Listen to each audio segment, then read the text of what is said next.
हर साल Henley passport index दुनिया के सबसे ताकतवर पासपोर्ट की रैंकिंग निकलता है। इस बार भी ऐसी ही रैंकिंग हेनली पासपोर्ट इंडेक्स की निकली हुई है। लेकिन इस रैंकिंग में भारत के पासपोर्ट को एक बड़ा झटका लगा है, क्योंकि इस बार भारतीय पासपोर्ट की रैंक घट चुकी है। पिछले साल यानी 2023 में भारतीय पासपोर्ट की रैंक इस इंडेक्स में 84 थी, लेकिन अब वो घटकर 2024 में 85th हो चुकी है। और ये भारत के लिए एक झटका माना जा रहा है। वैसे देखा जाए तो इस रैंकिंग में भारत से आगे साउथ अफ्रीका, सऊदी अरब, चीन, थाईलैंड, इंडोनेशिया ऐसे देश है। इवन उज़्बेकिस्तान और मालदीव जैसे देश भी इस रैंकिंग में भारत से आगे। और इसीलिए देखिए भारत को कहीं न कहीं यहाँ पे एक झटका माना जा रहा है और सोचने पे मजबूर कर रहा है कि ऐसा क्यों है कि भारत की रैंकिंग इस इंडेक्स में कम आ रही है। इस रैंकिंग में अगर देखा जाए तो फ्रांस को पहली पोजीशन हासिल है। फ्रांस का जो पासपोर्ट है अगर किसी के पास होता है तो 194 देशों में वो वीज़ा फ्री एक्सेस उसको मिलता है। और इसी की वजह से वो जो देश है ये फर्स्ट पोजीशन में आया है। आखिरी पोजीशन में अगर हम देखा जाए तो अफ़गानिस्तान का नंबर आता है। अफ़गानिस्तान 28 देशों में वीज़ा फ्री एक्सेस एंट्री ले सकता है। वो ऐसे देखा जाए तो भारत का जो पासपोर्ट है वो 62 देशों में वीज़ा मुक्त प्रवेश की सुविधा इसको उपलब्ध है। और हमें देखिए ये जो नंबर है वो और से और बढ़ाना पड़ेगा, तभी देखिए हमारा जो पासपोर्ट है वो ज़्यादा ताकतवर बनेगा।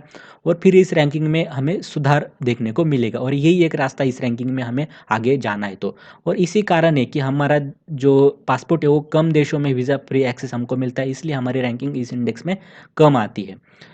लेकिन एक बात हमें और देखनी पड़ेगी कि भारतीय जो पासपोर्ट की रैंकिंग है, जैसे 2013 में 74 थी, मतलब कि काफ़ी अच्छी थी।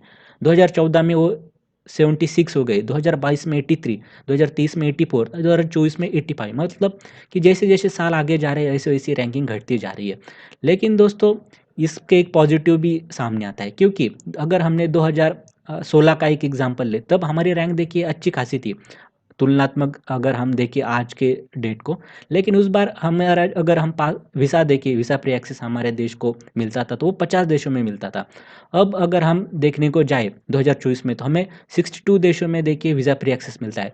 मतलब कि रैंक भी हमारी कम हो रही, लेकिन जो वीज़ा फ्री एक्सेस था उसमें देखिए हमें जो कंट्रीज़ है वो बढ़ रही है। ज़्यादातर ज़्यादा देश जो हमें अब वीज़ा फ्री एक्सेस दे रहे हैं।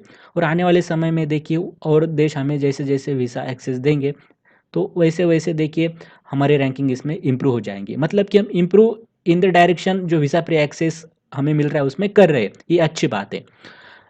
वैसे देखा जाए तो ये इनका खुद का कुछ डेटा नहीं होता हेनली पासपोर्ट इंडेक्स का। तो फिर सवाल आता है कि ये कैसे इंडेक्स बनाते हैं? दरअसल ये इंटरनेशनल एयर ट्रांसपोर्ट अथॉरिटी यानी आईएटीए इनका एक डेटा होता है। इनका डेटा ही उठाता है, उस पे प्रोसेसिंग करते हैं और देखते हैं कि कौन-कौन से देशों में वीज़ा फ्री एक्सेस जो पासपोर्ट है उसको जा रहा है और इसी के मुताबिक देखिए रैंकिंग निकालते हैं। ज़्यादा इनके हम देखा जाए तो एक कॉम्प्लेक्स एक मेथोडोलॉजी नहीं है डेटा निकालने की, तो एक काफ़ी सिंपल इंडेक्स ये होता है दोस्तों।